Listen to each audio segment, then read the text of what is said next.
Hey guys, I'm on my way to pick up a collection here, so I thought it'd be fun to kind of do a video and show you that process. This is a Facebook Marketplace deal.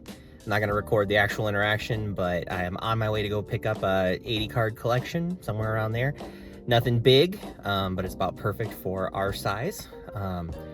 And I will show you guys the cards when we get back to the house, and I will walk through cost, what I'm going to list the cards for, and kind of show off the collection a little bit. So looking forward to it. We'll see. I was talking to this guy. He might have some bulk too that's of interest to us, so we're going to see what happens. But always love the opportunity to do a new deal, and looking forward to meeting this and getting this done. All right, what's going on, everybody?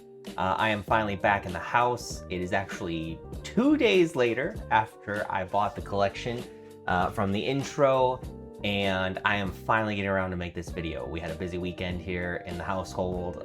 My oldest daughter had state swimming, so go Wanakee Wave, and she had a great weekend, but we are finally done with swim meets, and now it's time to talk a little bit about what cardboard. So, like I mentioned in the car video, I went and picked up a collection that ended up being about $400.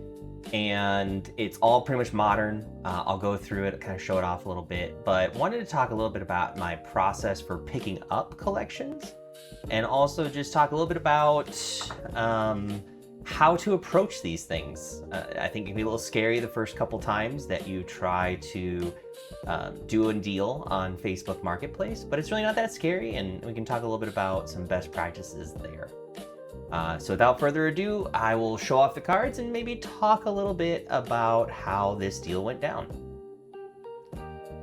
All right, so here's the collection. It's a stack. We got about, 80 some odd cards here.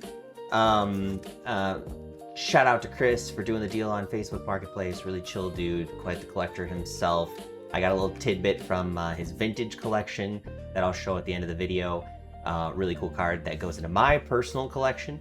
But yeah, so this deal, he posted this is about, I'd say market, we're looking at about $550, $560, somewhere in that range.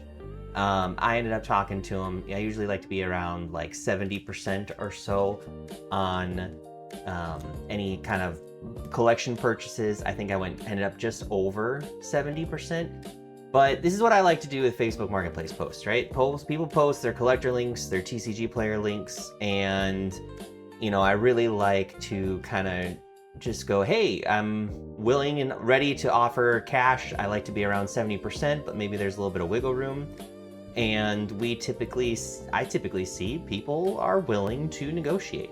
If they're not willing to negotiate, I probably, quite frankly, don't want to be doing business with them. I think it can vary so much. Got a couple sweet Mewtwo's here. This Caterpie is really cool from 151. Excited to have that in the collection.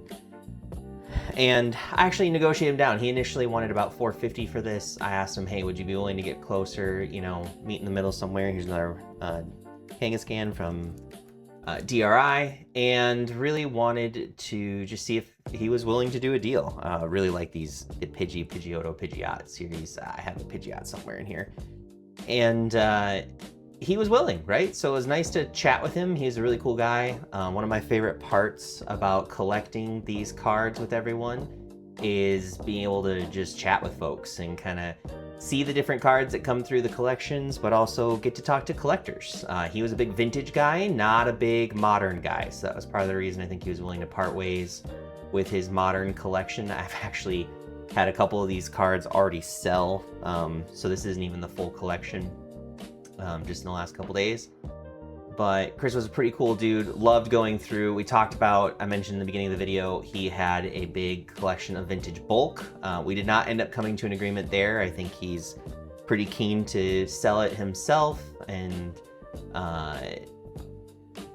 he collects vintage and everything, so it didn't really make sense to do a deal. The door's always open if we want to talk again, but still really happy with the overall deal. And like I said at the end of this video, I will show you a quick glimpse into my personal collection. I'm a big Ghastly guy, and Gengar, and Haunter, and kind of just the ghost Pokemon, so I will be showing those off.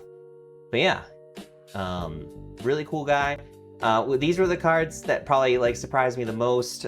These were actually sealed, but there's some damage. I don't know if you can kind of tell. A little bit of creasing kind of up in this top left corner. It's kind of hard to see in this video. That was a little bit of a bummer since they were all near mint, but really cool dude. Hey, there's that Pidgeot. Love the art style on these cards, and it was really cool. Really cool to do the deal. I always enjoy meeting people locally. I know some people don't really like dealing with Facebook Marketplace, but I think if you've got some rules that you're willing to kind of live by, that makes sense for you, it can be a lot of fun to meet people locally. Got some EXs here. Love this Articuno. This is one of my favorite cards, I think, of recent memory. General Mills Pikachu. This is the second one I've seen of these. Super cool holo background on those. But it's really fun to meet folks locally, talk to them, see what's going on. In my experience, it's been the best part of this gig, as I have gotten to know different folks in the area. I've been able to do lots of cool deals. Maybe I'll do a video sometime around what I think is the best way to kind of build those relationships, because it's so key.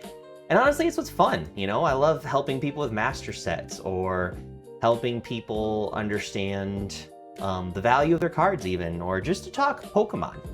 It's kind of fun. I haven't been back into collecting for super long, but I still really enjoy having those conversations. And I just, like I said before, love seeing these cards come through. That's really clean Drampa. When I talked to Chris, when we were doing the deal, he mentioned this might be grading worthy. Not 100% sure on that. I don't really like graded cards, but super clean. We'll Raticate here, Spearow, Rapidash, you know, some EXs and stuff. So none of this stuff's like crazy heavy hitters. We got some of the holiday calendar Glaceon EXs and Crabominals. But again, he threw a couple of these in kind of for free, just for kicks and giggles, to get them out of his collection. I don't mind having EXs. I find, you know, usually pretty decent return on the investment picking them up. And yeah, that's the collection. Really excited. I want to do more of these, especially when I pick up bulk. I want to talk a little bit about these. But man, if you guys are interested, all these cards are listed on our store. So we have, you know, obviously these are all listed on TCG Player, but linked below in the video, you can definitely check out our Pro Seller store, where we actually will post all these cards. Every single card in our inventory, Magic, Pokemon, whatever it is listed for 5% under market, no matter what it is. Would love, if you are watching this video and you see any cards that are interested in this collection, come check us out, pick up, save a little bit of money off of market. And we save a little bit of money in fees. TCG Player card charges a lot of fees, but we would love to get that Pro Seller store working again. We've had some hits with business cards and stuff, but if you're watching this video, see some cool cards that you'd like to get your hands on. All of these are pretty much near mint. Would love to see you buy from the store. All right, guys, that's everything that I've got for today. Thank you for watching. Give us a like, give us a subscribe if you're enjoying the content, and we'll catch you on the flip side.